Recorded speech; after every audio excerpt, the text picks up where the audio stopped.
आगे बढ़ते हैं। नेक्स्ट चैप्टर है चैप्टर नंबर 13। ओके।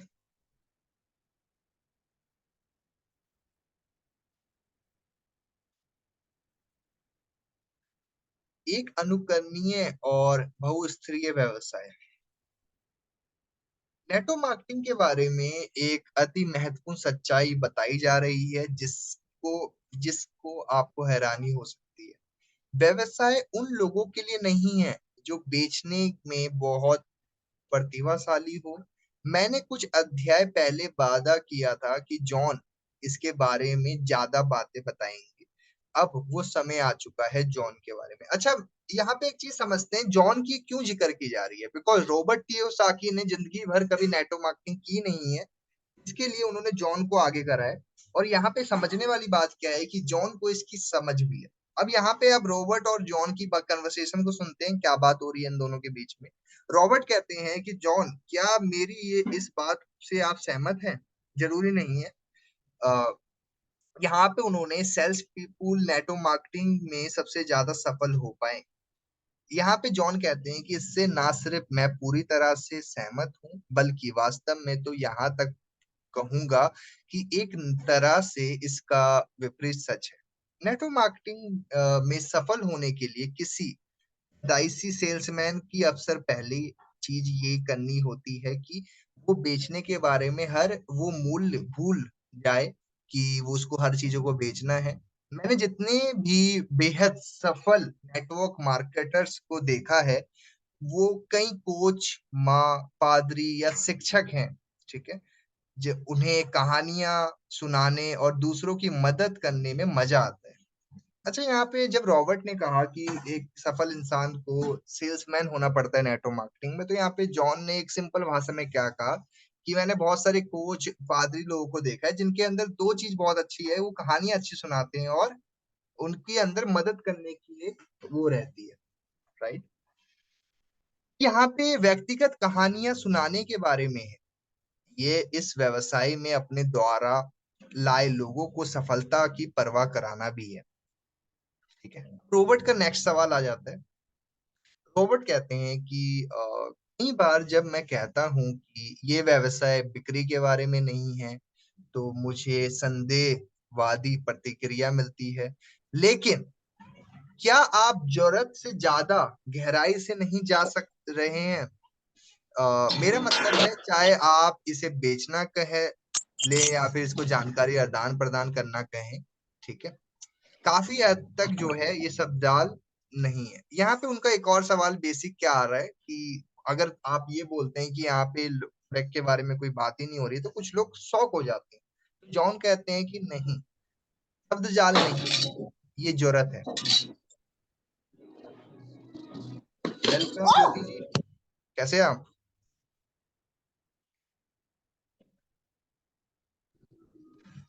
ज्यादा गहराई से इसको थोड़ा समझते हैं। यदि आप एक कमाल के अनूठी योग्यता वाले सुपरस्टार सेल्स पर्सन हैं, तो आप सेल्स में बेहतरीन करियर बना सकते हैं, लेकिन नेटवर्क मार्केटिंग का आपका प्रदर्शन कमजोर रहेगा। अच्छा, यहाँ पे तो जॉन ने साफ मना कर दिया कि यहाँ पे कोई बेचने का काम ही नहीं है। और यहाँ पे वो सलाह क्या देते हैं कि आप एक काम करो, सीधे जाओ कोई सेल्स पर्सन की जगह काम कर लो, क्योंकि आप बहुत सारे प्रोडक्ट्स बेच सकते हैं, लेकिन आपके नेटवर्क के ज्यादातर लोग आपकी नकल नहीं कर पाएंगे। ये बिल्कुल सही कहा इन्होंने कि अगर आपकी योग्यता है कि आप तेज भाग सकते हो, तो आप सबको तेज भागना सिखा नहीं सकते हैं। मतलब सबकी योग्यता नहीं होगी कि वो बंदा चाहेगा भी उसको तेज भागना। राइट। नहीं, हाँ, उसको आप बता सकते हो कैसे करना है, क्या करना है, लेकिन सब नहीं करेंगे आपकी तरह वो चीजें। राइट। रॉबर्ट ने कहा क्योंकि आप शिशु काल में ही इसका गला घोट देते हैं। जॉन कहते हैं सही बात है, मैंने कई बार ऐसा होता देखा है। मैंने अक्सर देखा है नेटवर्क मार्केटिंग में जब प्रतिभाशाली रचनात्मक लोग शुरुआत करते हैं, तो वो ईंट की इस दीवार में सिर टकरा करके नाकाम हो जाते हैं, क्योंकि वे सोचते हैं कि अपनी जो गुणों को, विशेष योग्यताओं को इस्तेमाल करने पे वो सफल हो जाएंगे। लेकिन अहम सवाल नहीं है कि आपकी योग्यता क्या है, सवाल तो ये है कि दूसरे शब्दों में अगर मैं इसको कहूं, दूसरे कर क्या रहे हैं। ठीक है। इन्होंने बताया कि मैंने कंपनियों को कभी यही गलती करते देखा है, काफी कंपनियों को, वो व्यक्तियों को बिक्री करने की स्तरों को बहुत महत्व देते हैं, लेकिन हर एक को ये दिखाने पर ज्यादा जोर नहीं देती है कि प्रयासों और दूसरों को बहुगुनी कैसे कर सकते हैं। सेल्स पर्सन बनने की योग्यता नहीं, बल्कि नकल की जादुई कुंजी है नेटो मार्केटिंग। ठीक है, स्पष्ट अगर इसको मैं कहूं तो आपका जो इंजन ऊर्जावान नहीं बन पाता है अगर आप सेल्स पर्सन की तरह बिहेव करते हो। तो रॉबर्ट का एक और सवाल आता है यहाँ पे, क्योंकि जब लोग बेचने के समय अनूठे जो तरीके आजमाते हैं, कोशिश करते हैं, ठीक है, तो ये एस क्वाड्रेंट वाले व्यक्ति सोच होती है, बी क्वाड्रेंट जैसी नहीं। जैसे मैंने आपको प्रीवियस चैप्टर्स के अंदर क्वाड्रेंट के बारे में बताया था, चारों क्वाड्रेंट के बारे में अगर नहीं समझा है आपने, पीछे जाके आप समझ सकते हैं। सो दोस्तों, क्वाड्रेंट के बारे में उन्होंने बताया था कि एस और बी क्वाड्रेंट की मेंटालिटी कैसी होती है, वो लोग क्या सोच रख के अपनी लाइफ को जीते हैं। ठीक है, हेनरी फोर्ड अपने कर्मचारियों को उनकी योग्यता प्रतिभा के आसपास बिजनेस मॉडल बना करके एक साम्राज्य नहीं बनाया। उन्होंने पृथ्वी का नक्शा नहीं बदला। उन्होंने अपनी कारों को हाथ से बनाने के लिए मजदूर रख सकते थे। वे कारें जो गजब की होती है ना, शायद सैकड़ों कारें बेच भी सकते थे वो, उसके बजाय उन्होंने एक ऐसा मॉडल तैयार किया जिससे जो है समय से प्रयास करने से व्यापक पैमाने पे लाखों करोड़ों कारें बना सके। ठीक है, जॉन ने इसको कहा कि इस तरह से इसे नहीं कहता, लेकिन मामला बिल्कुल यही है। यदि आप नेटवर्क मार्केटिंग में सफल होना चाहते हैं, आपको इसी तरीके से सोचना होता है।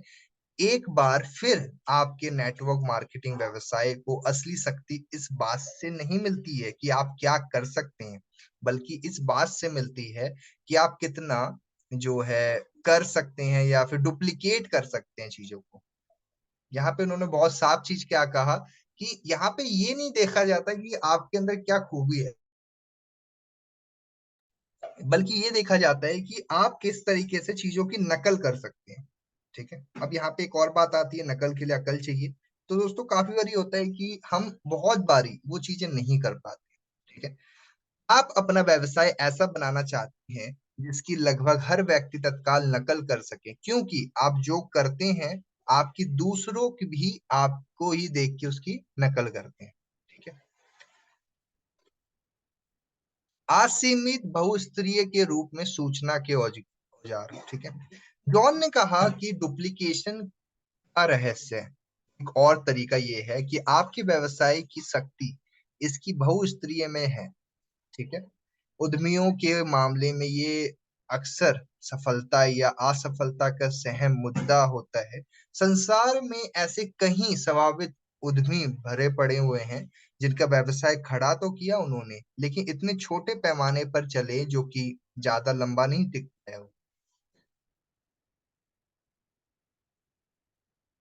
यही काम स्मार्ट नेटवर्क मार्केटिंग कंपनियों ने किया, केवल बेहद नियुक्त वक्ताओं की तरह। ठीक है, जॉन ने दूसरा एक और चीज बताई कि नेटवर्क मार्केटिंग की शुरुआती दिनों में इसके सदस्यों के सामने एक गंभीर चुनौती आई। हालांकि ये सच है कि हर व्यक्ति प्रस्तुति देना सीख सकता है, लेकिन ये सच नहीं है कि हर व्यक्ति प्रभावित प्रस्तुति दे सके। ये है कि आप सीख सकते हो, लेकिन कह नहीं सकते कि हर कोई सेम कर पाएगा। इस व्यवसाय में सफल हो सकता है, लेकिन वास्तव में ऐसा नहीं था। शुरुआती दिनों में ये व्यवसाय आपको सचमुच बेहद जो है प्रस्तुति के बारे में आपके लोगों पर निर्भर करता है। इसमें सफल होने का एक बड़ा हिस्सा ये सीखना था कि बेहतरीन प्रस्तुति कैसे देना है, लेकिन सेलिंग के तरह प्रभावित पेशेवर जो प्रस्तुति करते हैं वो बहुत कम लोग निपुण हो पाते हैं।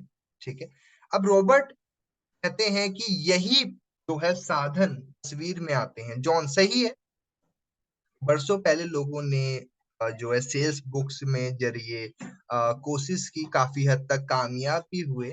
आम आदमी बेहतरीन प्रस्तुति तो नहीं दे सकता है, लेकिन वो संभावित ग्राहक को अपना जो कैटलॉग दे सकता है, वो दिखा सकता है, या फिर वो लोगों को एक अच्छा वक्ता बन सकता है। एक अच्छा वक्ता कौन होता है? जो अच्छा सुनने वाला होता है, अच्छा बोलने वाला होता है, राइट। आगे बात करें तो रॉबर्ट, मुझे ये बात दिलचस्प लगती है कि आपने इस पुस्तक के शीर्षक 21वीं सदी के व्यवसाय रखा है। हालांकि ये व्यवसाय कई दशकों से चला आ रहा है, लेकिन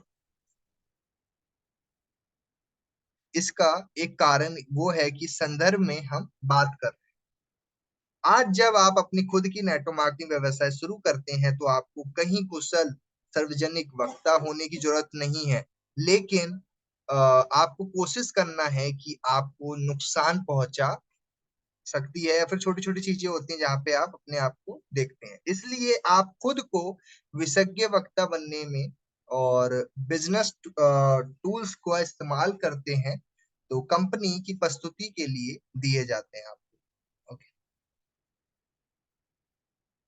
अब नेटवर्क मार्केटिंग की कुछ विशेषताएं बताई गई हैं यहाँ पे। कम लागत, उच्च गुणवत्ता, ओके, ऑडियो एंड वीडियो, ये सब कुछ बेसिक चीजें जो आपको पता है, जो हमने प्रीवियस में भी डिस्कस किया था। रॉबर्ट जॉन, मैं आपसे ये सवाल पूछता हूँ कि जो मैंने संदेशवाहित वादियों को पूछने की सुना है, जब वे नकल करते हैं, है ना, अगर आपको सचमुच शीर्ष सेल्स पर्सन बनने का जरूरत नहीं है तो आपको विशेषज्ञ वक्ता प्रस्तुति करने वाला की जरूरत नहीं है, तो फिर आपको करना क्या है?